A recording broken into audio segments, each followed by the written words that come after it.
Hey guys, welcome back on the channel. So a little update about the strategy that I showed you yesterday, how to not lock in permanent loss. So the position went back into range. The thing is, my PNL is still on the red, although I generated a huge amount of fees. And the reason why the PNL is still on the red is because I did put a very tight range. So if you didn't watch the video, I had the range around at this point. Then the price moved down and basically my capital was idle here.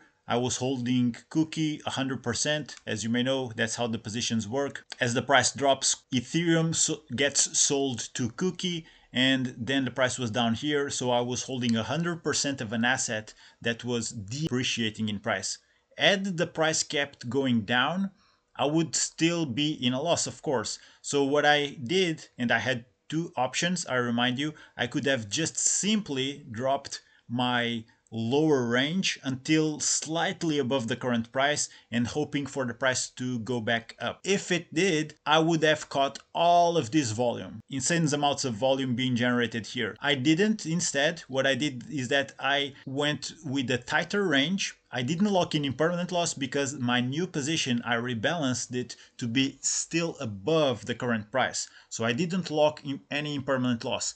My cookie didn't change in amount of tokens. So I didn't sell any to buy Ethereum, right? Because again, I was deploying a position 100% above the current price. So what happened is that then there was this massive green candle that I missed out. And not only I missed out on the massive green candle, but I also missed out on all of these profits. People were selling and I missed out on that volume as well, right? So if we check my position here, you can see that the total value right now is 64. I'm still at a loss. I'm still with the PNL on the red, and that's because of the impermanent loss. Had I hold the cookie up here, I would not be on the red. Not only because I would have been generating more fees and probably those would already make up for any impermanent loss issues, but also because at this specific point in time, I could have took some profit.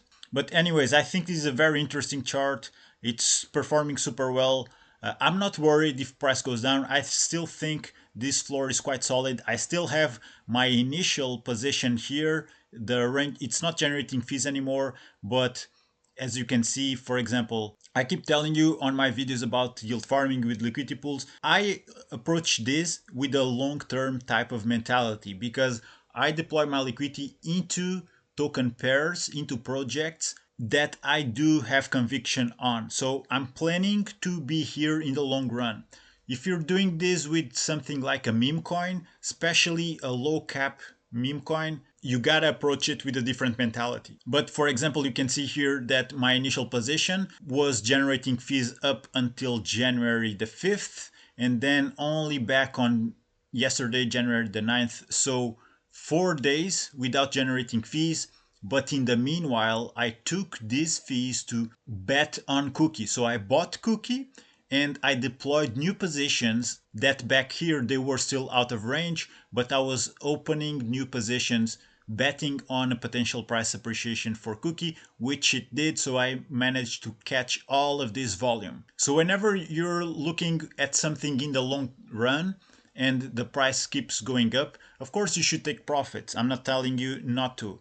But in this case, and with my strategy, with my overall look at my portfolio, I want to have a bigger exposure to cookie. So I was still, and I am still growing my cookie position. I think we're going to go above $1. So when I have all of this price range with different positions possibly opened, but solid, and the price moves above that, then I will start to readjust and I will take slowly my lower liquidity positions into higher ones. But for that to happen, I still need some more reassurance to see a new floor. Probably the new floor from looking at the chart will be around here. So anything in between 55 to 65, 70, probably that's gonna be the new floor, but it's going to take some time to reach that stage. A week, a couple weeks, let's see. But anyways, let me just show you here. So this position was opened, how long ago was it?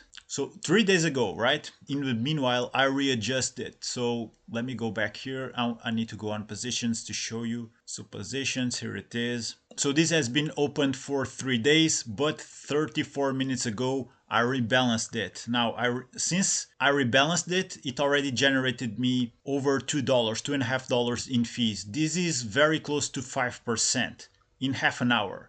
So 5% of my position in half an hour has been generated in fees. That's why I look at the PNL and I don't even bother. So let me go back here into strategies again. So the PNL, you see, it's just lower than it was minutes ago. So it's shrinking constantly as it generates me fees. And now I'm out of range again, you see? So the market is very volatile. I'm not gonna touch on these ranges anymore. I'm gonna let it sit. These massive spikes do mess up with ranges. When providing liquidity, we want something to be sideways more than going up, or especially not going down, of course. But if the price keeps going with these crazy spikes, I might have to readjust my APRs and just widen my range. Alright guys, I'm going to wrap this one up. Thank you for watching. If you have any questions, let me know in the comments. Like and subscribe for more of this type of content, and I'll see you on the next one.